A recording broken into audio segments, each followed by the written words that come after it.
Good evening, good evening, good evening. How is everybody doing tonight? All right, so in case anybody didn't know, it's hot. It is hot out there. I know a lot of people are experiencing it, but it's definitely warm. Oh man, it's been crazy warm. So, anyway, I hope you guys are all doing good. So, I do have a fan on. You're probably hearing the fan in the background, and I don't care. I have it blowing on me because it is definitely warm. So, all right. Before we jump into anything, I would just like to remind everybody that this is a very family friendly oriented channel. I would ask please be kind, no racism, no nastiness. If you cannot abide by those very simple, easy rules, those awesome people lit up in blue with the blue wrenches are going to boot you out of here because we're not going to tolerate it. All right. So that is what's happening there. Oh my goodness gracious. Good days though. Billy the Kid, thought you were drunk. Thought he was drunk. I must have missed the chat before the stream started. Ah,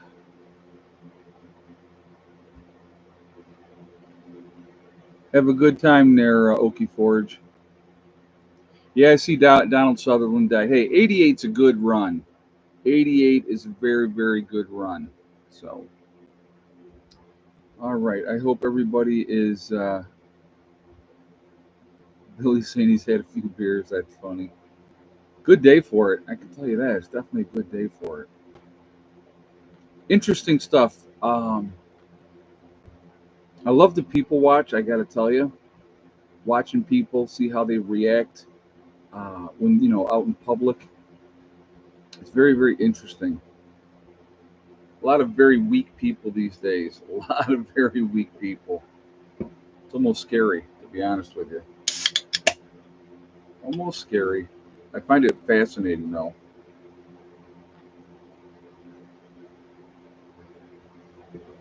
Ah, yeah, that hits the spot. All right. So, what's left behind? Topic, right? Let's get into topic. I know, crazy. Oh my goodness. Preppers one getting into topic almost right away. Scary, scary stuff. We're going to do a scenario and we're going to talk about what would happen in that scenario. All right, that's what we're going to talk about. Sharon, I just turned 50 on Thursday. Wow, well, congratulations. The big 5-0. Congratulations, Sharon. More than half your life is now over. It's a positive way of looking at it, right? I'll tell you, actually, it was funny that 40 was a weird one for me because at 40, I went realistically, about half my life is over when I hit 40. When I hit 50, I was like, okay, whatever. Next year, I'll probably be like, okay, here we are. But anyway, what we're going to talk about is this. I food for thought. Basically, this is what this live stream is going to be about. And my husband turned 65 yesterday. He's not handling it well at all. It's what? It's just a number. Honestly, that's the way I look at it. It's just a number. It's how you feel. What you're doing, what you're capable of doing. So I think that is a big factor in it. That's just my take on it. Who knows? So 40 is when your vision starts to. What's weird for me? Now I'm nearsighted, so distance wise, I've always needed glasses for distance. What I have found as I've gotten older, like when I'm trying to read something up close, like when I'm here and I'm watching the screen, I can see everything perfectly fine. It's great. If I had my glasses on, I would have to kick them up onto my forehead so that I can so that I can actually read the comments. It makes it too difficult with my glasses on. So, but it is. Yeah, life is fun. It definitely throws you some curveballs. My dad died at 42. That was a strange time for me. Now I'm 55. Yeah, when somebody dies early, You always, you're like, wow, that was a trip. Yeah, that's yeah. I just saw that Donald Sutherland. I was looking at that earlier today. Hey, Asif, PN1 getting onto topic this early must mean the end is near. More food for the chicks. Oh my God, that's too funny. Thank you very much for the statement, and thank you very much for the donation as well, Asif. I appreciate that. So, all right. So here's what I want to talk about. Let's say this is this scenario is what's left behind, right? SHTF has happened. Everybody that could bug out, bugged out. Whatever it's going to be. What's left behind, what a lot of people don't think about, is there's going to be a tremendous amount of resources available to the people that are still there. I talked, I had done a video one time talking about figuring out your resources that are local to you. And somebody was like, "Oh, what are you trying to get a plan so you can steal other people's stuff?" And it has nothing to do with that. It is a matter. Hold on a second, I dropped paper towel. It's a matter of knowing what's around you just in case. And I think that's important as well, to be honest with you. Knowing what is out there, what you could possibly utilize afterwards. When people are dead or gone, you're not looting, okay? 6 months out from SHTF, a year out from SHTF, it is no longer looting. It is recovering resources that are available out there in the public that you may need for your situation.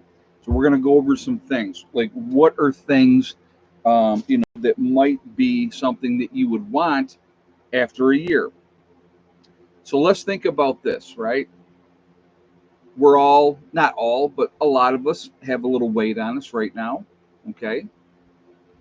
And after an SHTF situation, we're all going to lose weight. So our clothes are not going to fit quite as well as they once did. So clothes are going to have to be modified. The clothes are only going to last for so long. So maybe you go into a place and they left in a hurry and they left a lot of clothes behind. Utilizing getting clothes to use for your group, women's clothes, men's clothes, socks, t-shirts, pants, whatever the case may be, kids clothes, right? Really important to know that, okay, there might be stuff here that we could utilize. So you go in there and you would collect those type of things. The other thing that I was, that's just one example. We're going to go over a bunch of stuff today of examples of things that you would want to try to really get after an SHTF event. Now, let's say you're prepped up, you're good to go. Eventually, things are going to run out. You're going to need things. You're going to be building. There's going to be buildings needing to be made. So, what do you need? You need building supplies, right? Yeah, you can down trees and you can process wood and you can make boards and all that type of stuff. So that would be one thing that you would absolutely have is nails, uh, building materials. Windows would be another thing. Chimney pipe, right? You go into a place and everything's been ransacked, but they left the wood stove and the chimney and all that is still there intact. Those are all things that could be utilized after an event that you might need to utilize. Buckets, stuff that people are going to think, I don't need that, I don't want that. They're just going to leave it and they're going to be gone. Because most likely they're leaving in a hurry. They've packed up what they can carry, or they've packed up the car or whatever. So there's going to be a lot of things left behind that the rest of us that are left, if you will, can utilize. Think about this. I want you to think about this. You're on the highway and you're got your vehicles loaded up and ready to go. If anybody watched The Walking Dead, when they came up and they were on the highway and it was, the traffic and they were stuck and then the walkers came and they all kind of had to hide, but they were collecting resources out of the abandoned cars. There's going to be opportunities out there for you to get resources that you're going to be able to use and that you need. And I think that that's, I'm not saying that. it's going to be walkers walking around. It's not what I'm saying at all. What I'm saying is that supplies are going to be there if you know what you're looking for, if you know what you need. So if you've been at your bug out location for an extended period of time, things are going to run out. You're going to want certain things. So people are going to have to go and they're going to have to look. So I'm so tired of hearing about that. I had somebody else was talking about that the other day, and I'm like, okay, delusional. Not even going to mention what that was, but I'll let you guess. A non-fictional thing that's not even in the Bible, but that's okay. You go ahead and believe that that's happening. Don't even get me started. Okay, now we'll skip over that thought process, and we won't go down that one. I'm based in reality, folks. I'm not based in fantasy. Okay, so you can believe whatever you want to believe, and that's perfectly well. But the reality is, okay, the reality is you need to be as prepared as you possibly can be because you never know what's going to happen. Don't depend on, the man in the sky to save the day. Rely on yourself. That would be my advice. You can do, like I said, you want to sit there and wait for something to happen, go right on ahead and do it. Um, you know, so, but And, guys, if you have any questions, all cap locks, please. Chris says, even as a religious person, I agree with that. You can listen. I got nothing against religion. You want to be religious? Be religious all day long. Do what you got to do. Do you be happy with that? But even there are examples in the Bible about preparedness. Okay, when you're looking at Egypt, 7 years of abundance and then 7 years of drought. So what did they do? They prepared. They got ready because the Pharaoh was having visions. You guys remember the story? Anybody? But the thing is, to sit there and blindly hope that something is going to save you is foolish, regardless of what you believe. That is foolishness. You know, provide for yourselves. You have the opportunity. You absolutely have the opportunity. So that I think is really important. So anyway, it's important. It's important to be proactive. You know, to put all your eggs in this basket of hope that, well, this is going to happen, and I'll be fine. Yeah, well, we'll see how that works out for you. So yeah, don't wait for the flood. Start building your ark. Exactly, Andrew. Absolutely great. Good point. So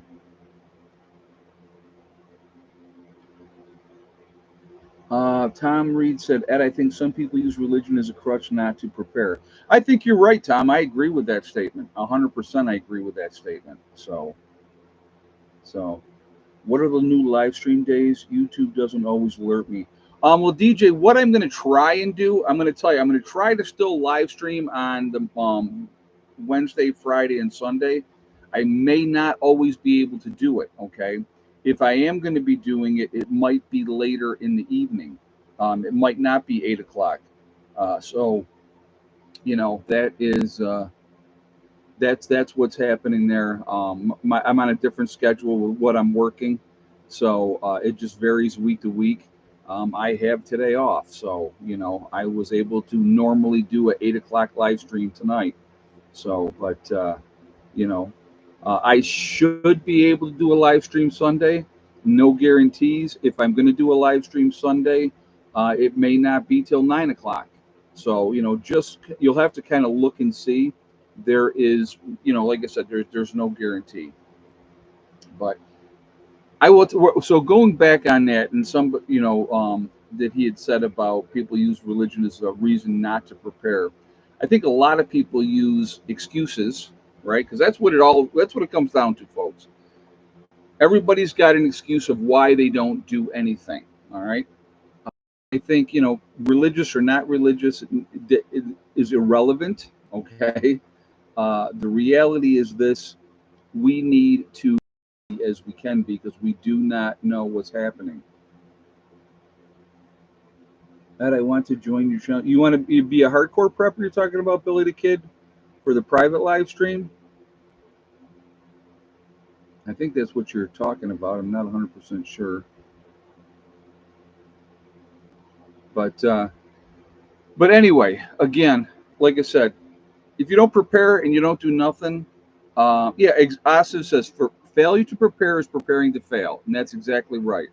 The Mormons, guys, you look at the Mormons. Part of their tenet is to have a year's supply of food, just to be ready. So that's that is their tenet. That's what they tell their people. You know, why I'm disabled and still get out and have a garden and do canning. See, and there's nothing wrong with that. It's what effort you want to put into it is what it always comes down to. How much effort you want to put into it, into something. What are you willing to do? You know, and so that to me, I think it's really important to be proactive. Oh, thank you, Billy the Kid. Appreciate that. Um, it's really important because when that time comes, there's no more excuses. No more excuses. And it's not like if you've been following my for any length of time, I have been pushing preparedness. And again, I want you guys to realize when I talk preparedness, it's not about, oh my God, the sky is falling, the end of the world is here. That's not what I if you will preach. That's not what I preach on this channel. I talk about natural disasters that happen every single year in this country, and it's always going to happen, right? We're always going to have tornadoes. We're always going to have hurricanes. We're always going to have flooding. There's going to be hail. There's going to be snowstorms. There's going to be mudslides. There's going to be forest fires. So, Ed, when I'm exhausted and sore, I remember STD just a little bit more. There you go. That's awesome, full of hope. Yep. Oh, I gotta tell you, I gotta tell you guys, you'll get a kick out of this. So I had a young lady that I know came up to me, and there was a music festival last Saturday that I went to, and so she came up to me and she goes, "Ed, were you at this music festival?" And I go, "Yeah, I was there." I said, "You should have come up and said hi." She goes, "Well, I wasn't sure if it was you or not, you know." So then she comes up to me a couple days later and she goes, "And I got to ask you a question." And I said, "Sure, what's going on?" She said, "Do you have STD tattooed on your back?" And I started laughing. I got to tell you, I started laughing. And so I had to go into the story of why I have STD. I said, "You got to come up and read the rest of it." So, but yeah, it was very, to me, it was very, very funny because she just, she said she could see the big letters, but she didn't see what the rest of it said. So, but I just thought that that was very amusing, for that. But anyway, let's get back on focus here. After something happens, whatever, and like I said again, we're in the scenario that I'm talking about right now today. Okay, is a worst case scenario situation. Now, these are not things you're going to do if you have a localized event. Okay, if you have a localized event, you should be good to go. You should be prepared enough to get through that situation, and that's what prepping is all about: is preparing for whatever may happen. What about volcanoes? Yeah, they exactly. Yep. Yeah. Go off. Here's a fact. Okay, people, we'll talk about Yellowstone. Will Yellowstone go off again? Yes, it will. Absolutely guaranteed. It's gone off. I think they said 3 times in the past. It will go off again. Right? When will it go off? No idea, but it will. It absolutely will. There's absolutely no doubt about that. So these things are events are going to happen, folks. And Yellowstone is just one super volcano. That's only one super volcano. There's a lot of super volcanoes out there. So to think that everything's beautiful, everything's fine forever. When you think about volcanoes, let's talk about this for a second. Mount St. Helens, right? How many of you remember when Mount St. Helens erupted? What, 1980? I believe it was 1980. All right. That affected the temperature in Maine. I think they had snow in June that year in Maine. So think about that. One little bitty volcano, Mount St. Helens, put so much stuff into the upper atmosphere that it affected the weather. So a when you have a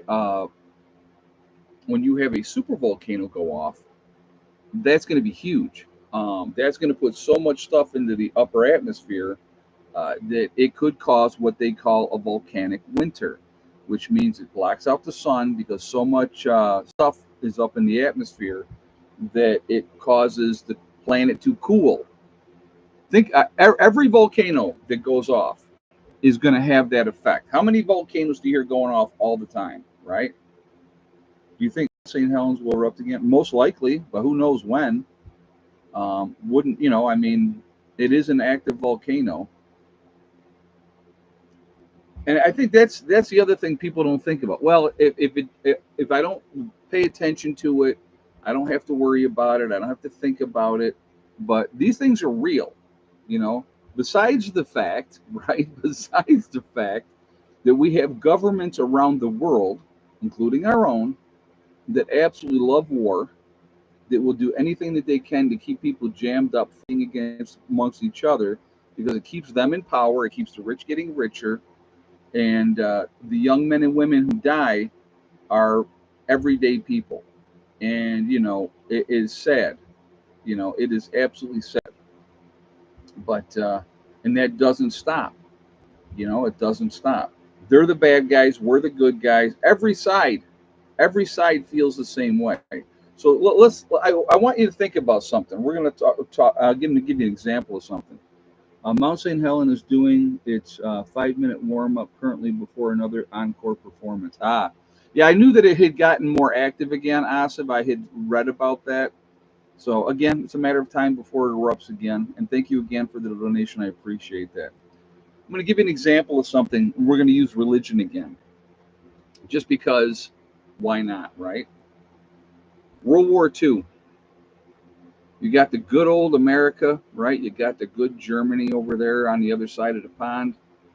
So you got the good Catholic boys here in the United States going, how can I go to war? It says in the Bible, shall not kill, and the priest over here saying, well, these are the enemy, these are the bad guys, you have to do it, right? Catholic Church. We're going to go with just Catholic Church. And in Germany, the good Catholic boys are going to their priest over there going, how can we do this? And they justify it over there, right? They're all praying to the same God. They all have the same exact religion, but their priest over there and our priest over here are saying it's okay to kill them because they're bad. So think about that. Does that make any sense to you? Makes no sense to me, right? Why? Over um, with the Protestants and the Catholics, you had them fighting each other. What is it Ireland? God, I can't remember what part over there. It's over in the UK. But you know, but they've been fighting forever. Catholics, all white people, right? They're all just a different religion, killing each other over religion. I mean, that has got to be the stupidest thing I've ever seen in my life. Here's something I want you to take with you. Take nothing else from this live stream tonight. Here's something, food for thought. All right. More people in the history of mankind, right? In the history of mankind, think about how long man has been around. More people have died in the name of organized religion than any other way in the history of human civilization. That's natural deaths. Think about all the people that die naturally all the time, right? But in the name of war, more people have died in the name of organized religion and war than any other way. You look at the Crusades is a great example of that, right? You had the Muslims fighting the Christians, all for control of Israel in that area there. It's all over religion. So more people have died in the name of organized religion and for their governments going off to war than any other way. Kind of sad if you think about it. Kind of sad. Disorganized religion is even worse than organized religion. Well, it's just like you take anybody. My grandpa was a World War II and he faced the Nazi SS Panther divisions. Yeah, they had to be not fun at all. They were pretty fierce fighters. So, yeah, we fight over resources and property. But more people are killed in the name of organized religion. Think about it. Do your history on it. See if say don't listen to me and think Prepper Nurse One's just talking out of his butt. More people have died in the name of religion, organized religion, that have been killed because of that than any other way. You look at the Inquisition. Look at that. There's another great example of that, right? People believe differently, so what do? You kill them. Sad, and it happens. It's still happening today. It hasn't stopped. It hasn't stopped. So, but anyway, just food for thought. Oh, really quickly, I did want to mention that I am doing a sale on my website, preppernurse1.com, with the Legacy Foods, freeze-dried foods. You can save 20% if you go to my website. There you will see the discount code. I think it's sale_summer. It's right on the website. So if you go to preppernurse1.com, freeze-dried food to your preps. It's a good thing to have. Shelf life, largest portion size of any of the other freeze-dried food companies. Definitely take advantage of that. Okay, just something food for thought. You can do it as you will. Um, like I said, I encourage you to prep because I don't want you to be victims. If you don't want to do anything about it, you don't have to. That's perfectly fine. Yeah, JJ just threw the link up there, guys. And the June_sale. So, and that's going to be going on for 9 more days. That's going to be ending on the 30th. So we need to be focusing on what is important. That's what we're trying to do down here. I don't just talk it. I live it. Okay, so it's not like I'm telling you to do something while I do nothing. We have been very active down here in being prepared, and we are continuing to do so. With whatever time that we have left, we will continue to do the things that we need to do to be as ready as we possibly can be. I think it's really, really important that you do the same thing because when that other shoe drops, it's not going to be fun. Many have been disappointing, but they're an adult making. Oh, I missed something. Missed something else again. I don't know what you guys were, but anyway, focus on the positive. I had somebody the other day, Billy the Kid. Ed, I'm not prepared like you are, and I'm not anywhere near where I want to be, Billy. I'll be honest with you. Do I have an advantage? Absolutely, I would say yes. A big advantage over most people because of our level of preparedness here. But we're a long ways from being able to say, hey, it can happen and we're good because we're not. We're not. We'll be okay. We would, it would be a struggle. But like I said, we're going to be in a lot better position than most. And most are not ready at all. We know that 95% of the people are not prepared for a 2-week disaster. That should frighten the crap out of everybody watching this, because that's a lot of victims out there that all of a sudden are going to feel entitled. They're going to be like, well, it's not fair. You have something, I don't have something. You should share it with me. Why? Because I sacrificed and did what I had to do to prepare, and you did nothing. So it's my fault. I don't think so. But Sarajevo, yeah. Tom Reed is talking about everybody should listen to A Year in Hell. Yeah, and that can happen. That absolutely can happen. I will say this again, and I've said this many, many times on here, guys. If you live in the cities, any way that you can get out of the cities, get out of the cities. I say that with my stepson living down in New Jersey. He's got to live his life, and he's doing what he's got to do. I would rather have him not be there. That's just. I just scored some gallon pickle jars for free. That's awesome, Whispering Pines. Yeah, that's the way to do it right there. That is the way to do it. So I had my Garden of Eden eaten by locusts. They are now devouring the tough century plant. Wow. Yeah, that's not good. Yeah, there's many things that can cause issues and problems. So, if you can keep your stuff secure, safe, greenhouses are big for that. It's an important part of it as well. I mean, we have been focusing on other things down here. You know, did you ever sell your New York property? Nope, nope, no, I did not. I did never sold my New York property. My sister's living there and my daughter's living there. So, yeah, that one hive, I think, is pretty much done. I think there's no hope, if you will, for that one hive. The other hive is absolutely going bananas. It's doing really, really well. So I have 300 acres to go with the bad AZZ pond and 50 chickens there. There's nothing wrong with that. Nothing wrong with that at all. Yeah, if you're going to want to have animals, um, make sure that you have a way to take care of them. Make sure you have enough feed and all that type of stuff. Awesome. It's a nice property in New York. Yeah, it is. It's definitely a nice property, and like I said, so. But like I said, it's just there's always something else to do. There's always going to be the next thing that needs to be done. It needs to be taken care of, and that's all we're doing here. We're just continuing to work on things, take care of things, and and that's it. And time will tell, right? I mean, maybe one day people will say, well, hey, nothing ever happened, and that would be fine. That would be fine. I actually had somebody recently said to me, you wish something would happen, don't you?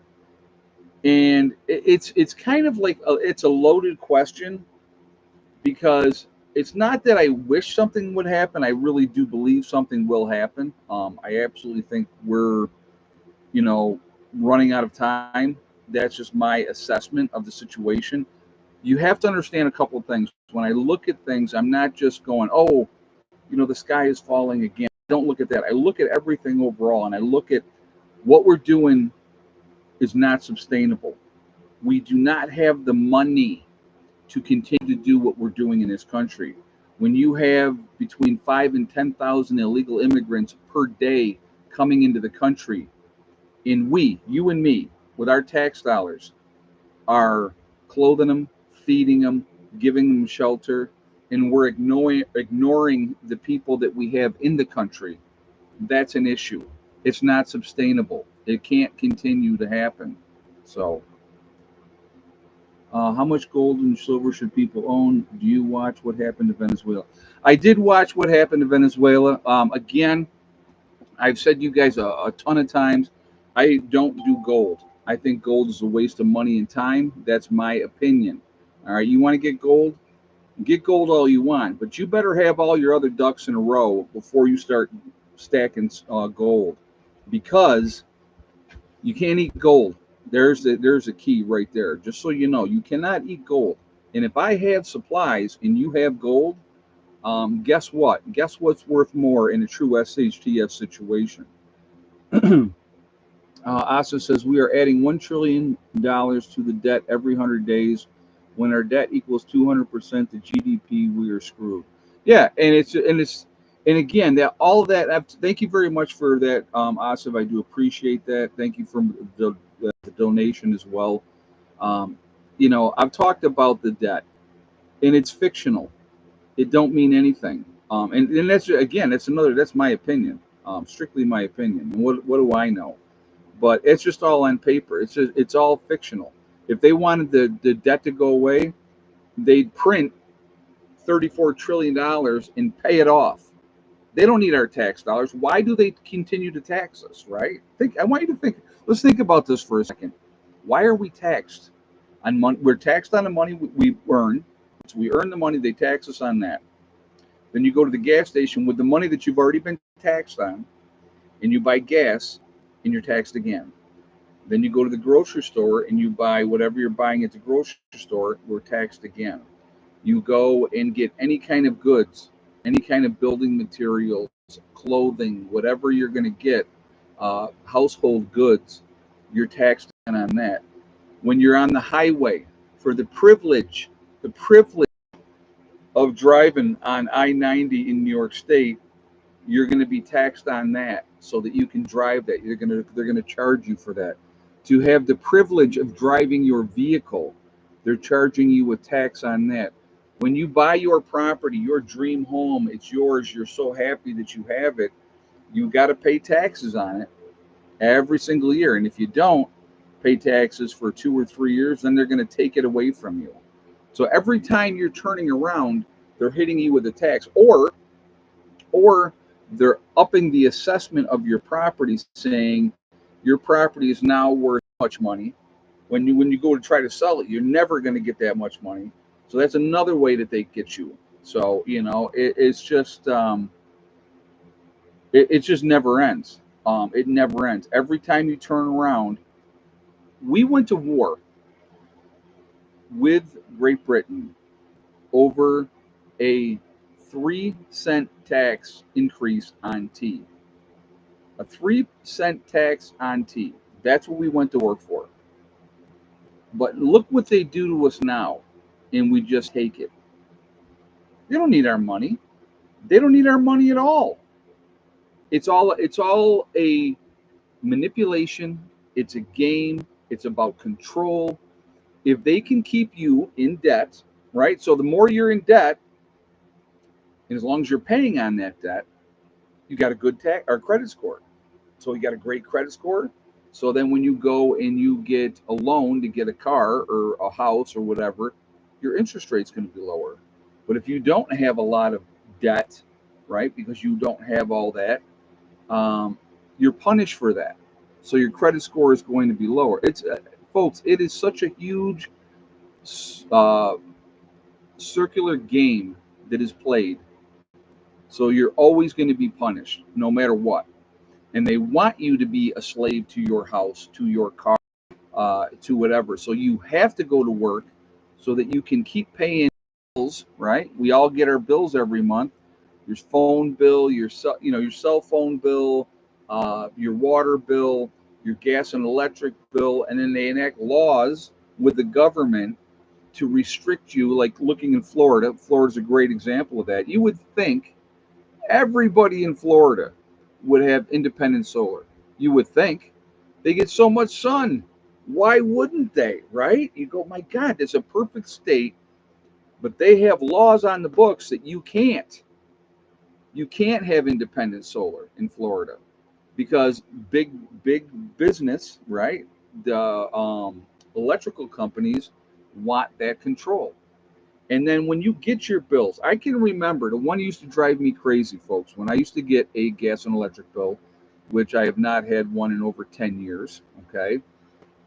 When you get that bill, I would get the bill and there would be a line on there. And this is in Rochester, New York area. It would say 96 cents for miscellaneous. Miscellaneous. They charge you every month. 96 cents for miscellaneous. Well, there's a million people in the greater Rochester area under that blanket of RG&E. So let's call it 200,000 customers, right? So they're pulling in right around $200,000 a month for miscellaneous. What in the heck is that? That's a big chunk of change for what? Well, it's for miscellaneous. It adds up over a year, folks. That's 1.4 million dollars. No, it's more than that. 2.4 million dollars a year in miscellaneous. So my current electric bill is $500 for 1 month. Oh yeah, and there's the other thing. They keep raising the prices, keep raising the prices. That's never going to go down, you know. So we're being completely and utterly controlled, you know. So my ex worked for the phone company. Think about or pay for internet. It costs $3 to push a signal to your house. Yeah, well, there you go. Dave Ramsey, we are rewarded for worship at the altar of the credit score. Absolutely, absolutely, awesome. That's a good statement too. Again, and thank you very much for the donation. I very much appreciate it, folks. It ain't going to stop. So, getting back to what this person asked me, right? Getting back, do you want something to happen?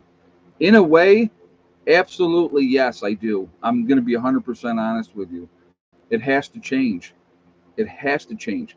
And hopefully, I'm still young enough to be able to do something about it when that time comes.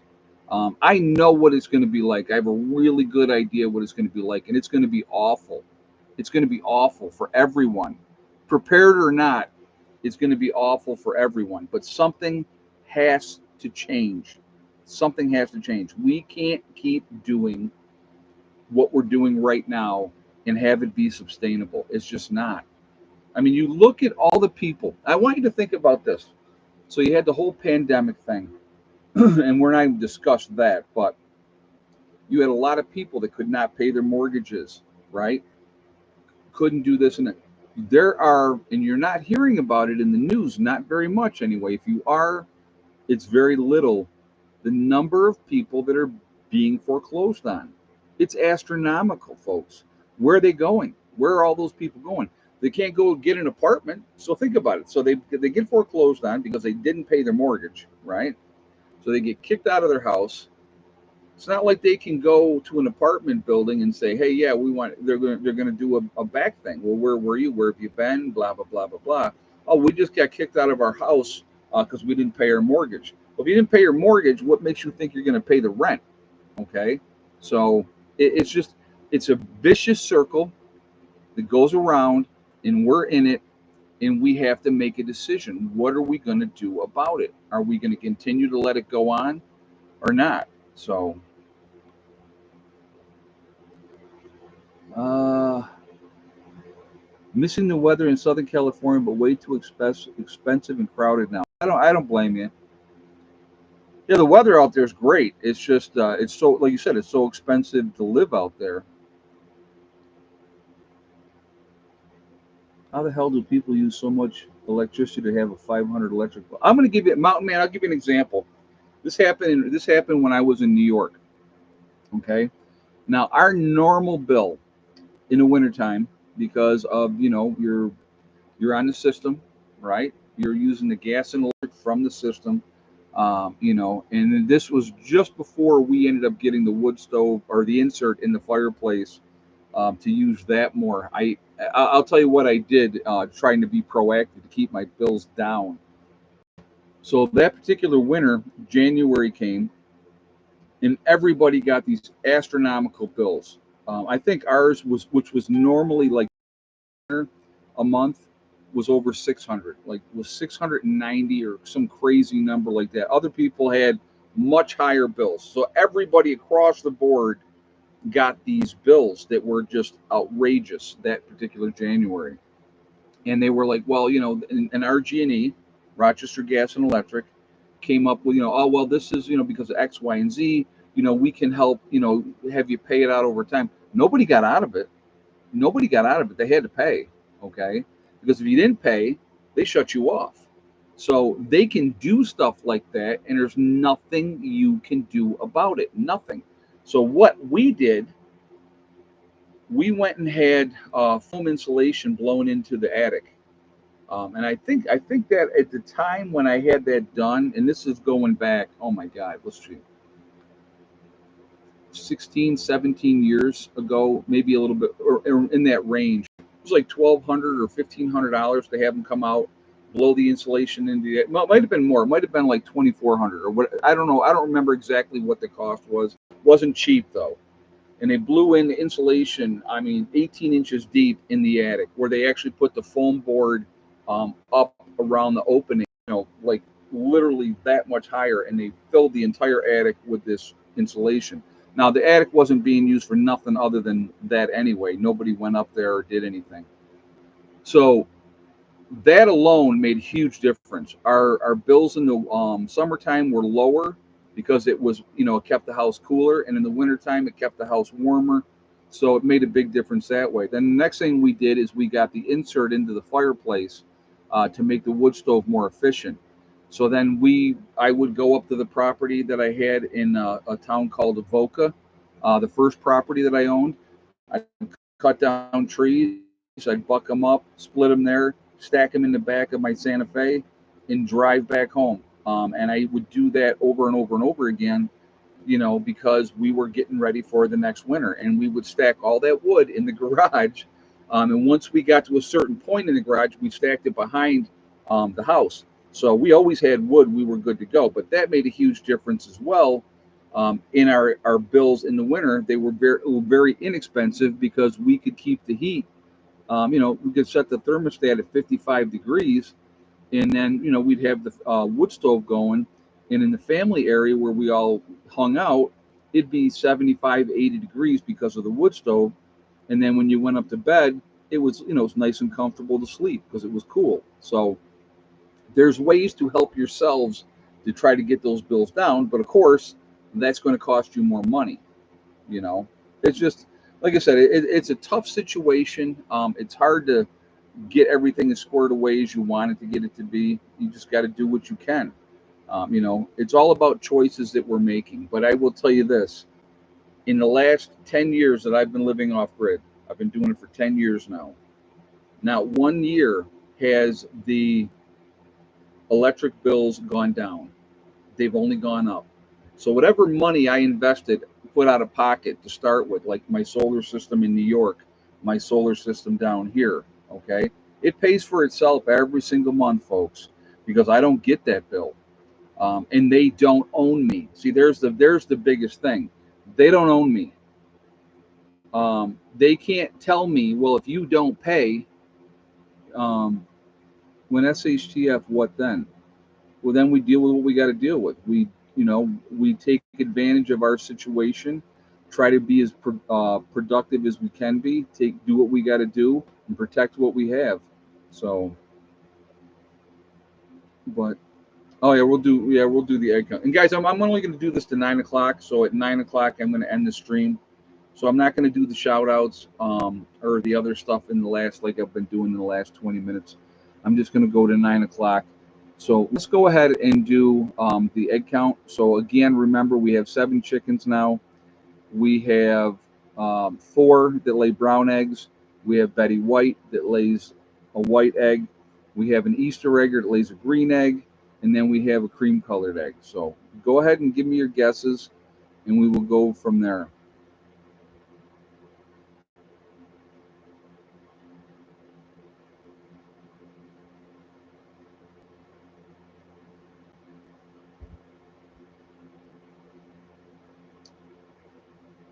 So I'll give you guys a minute to get your guesses in, and we will go from there.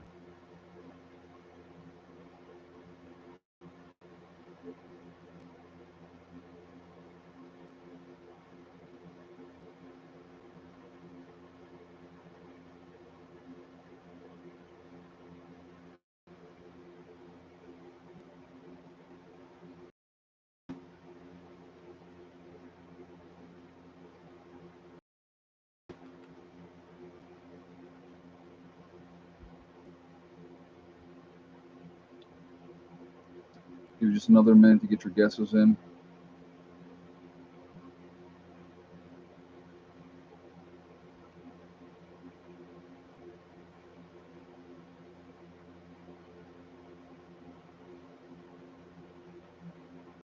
Morning Light says, if I shut off the electricity now, I would still be charged almost $13 a month anyway. We'll talk a little bit more about that in a second. All right, I'm going to have to call this. Nobody's got the right guess. I knew it was going to be tougher with more chickens and the ones laying different stuff. But what I'll just go ahead and give you. So there's no winner tonight, but it was 4 eggs today. Yes for Betty White, and the other 2 were no. So nobody had it that way. They didn't have yes, no, no. Some people had 4, but they didn't have the right sequence. So, but yeah, it's too funny. But that's the way it goes for tonight, unfortunately. But anyway, talking about like power again. There was a guy that I knew in New York that what had happened was one guy that did work for me had done work for him, and he was telling him how I was completely off grid. And this guy says, "Isn't that illegal? I don't think you could do that." And so what ended up happening was wanted to speak with me. So I went over and I spoke with this man. And see, here's the scam, if you will. Okay. So he said, "Well, they told me I had to be grid tied." I said, "You didn't have to be grid tied." I said, "Let me ask you a question."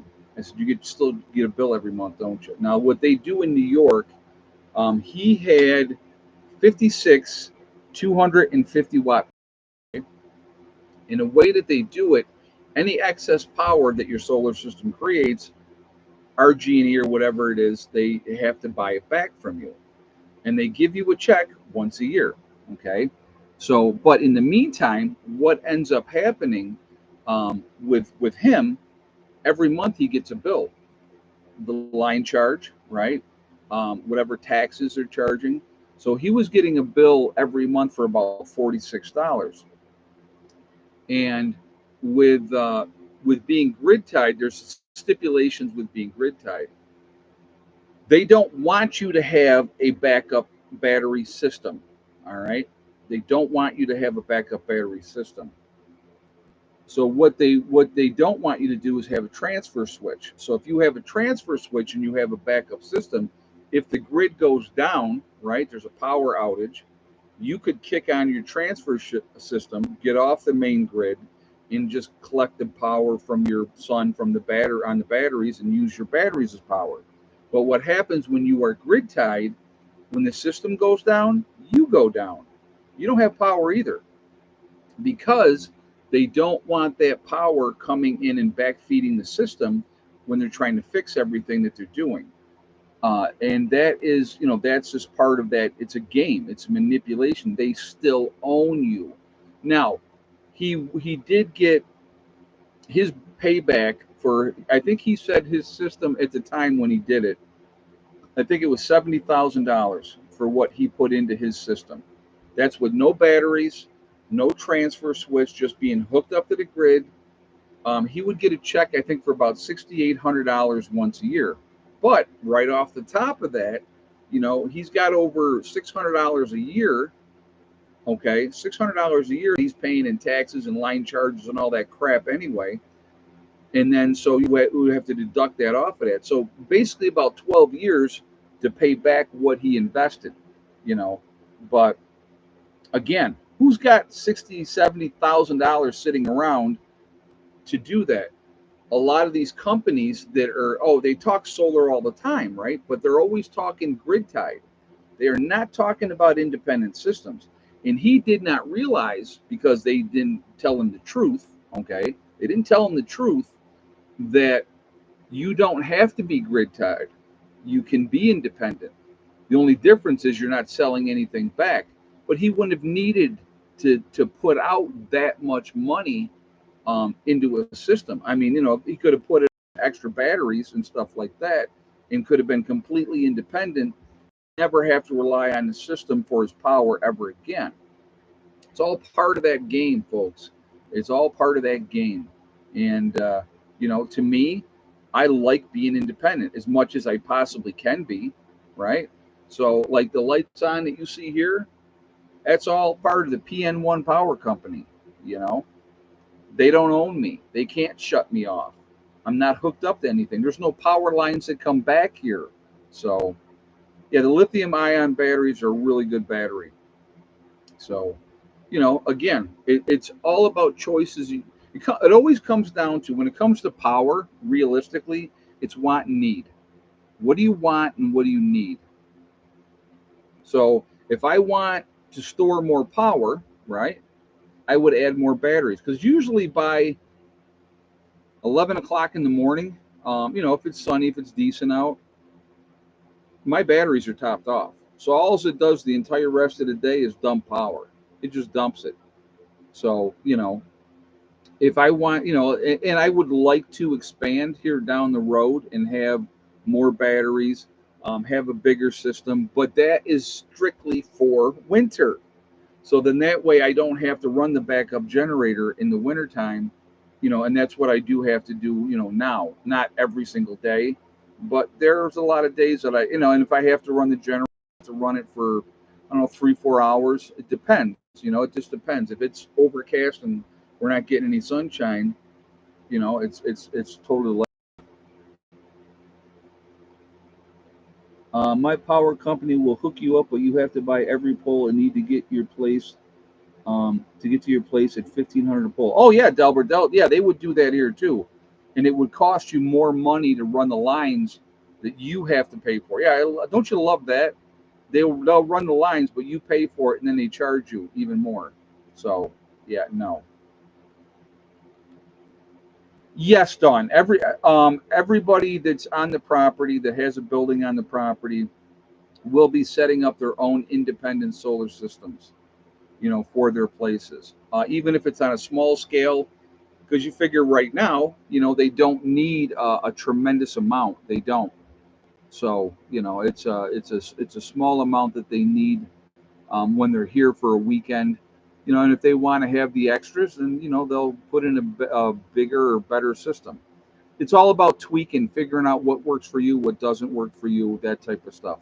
So yeah, Mark's place is coming along really, really well down there. You watch and see how fast Jimmy will get his place going um, when he comes back next time. You watch and see. So like I said, it's all a work in progress. When Dave gets back down here, he'll be working on his place as well. Everybody's doing. Rob's been working on his, getting his going. Bud's been working on his. We just had 3 new buildings come in. We had Sandy's building, Cheryl's building, and Jimmy's building. So their buildings are brand new in here. So it's going to take time. Like I said again, nothing happens overnight. But like I said, we just do the best that you can. That's all you can do. And again, there's going to be resources out there that people are not going to realize that are resources. So if they take off and they leave and there's nobody there and those houses are abandoned, if you get an opportunity, and they probably are going to be ransacked, and people are going to go through stuff, and that's fine because they're looking for certain things. But there's going to be a lot that's left behind that can be very, very useful. They're tools, nails, screws, framing, whatever, windows, all those type of things. Even if it comes down to a point that you had to get into the walls and take the insulation out, you know, hopefully people don't start burning everything down. That would be bad too. But there's going to be resources out there afterwards. But the key, okay, is getting through that first year. That's the key. You get through the first year, you're going to be in a lot better shape because it's going to put you in a situation where 90% of the people in the country would be gone in a true SHTF type of an event. 90% after 1 year would not be here anymore. And I think a lot of the people that would be left would be concentrated into pockets, high densely population areas, like New York City with 8 million people, there might be a couple thousand people left after a year. I mean, it could be that bad. And those would not be the place, that would not be the place where you would want to go and try to do something. So, you just have to do the best that you can.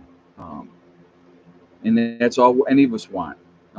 I want the edge. I want the edge. I want the advantage, and that's what I try to do. That's what I try to talk to you guys about.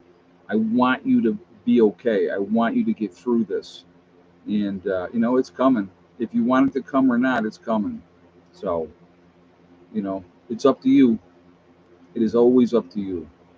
So when that time comes, when you've done nothing except complain, right, and you have every excuse in the world why you didn't do anything, when you're watching the people that you love and care about dropping off because you did nothing, look in the mirror. That's the only person you got to blame at that point in time.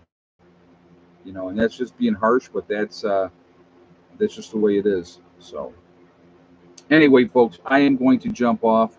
Please be safe. Please continue to get ready.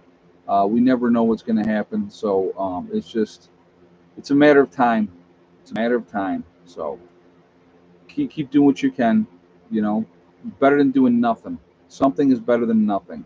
So I will talk to you all later. Have a great weekend and be safe. Prepper Nurse One out for now.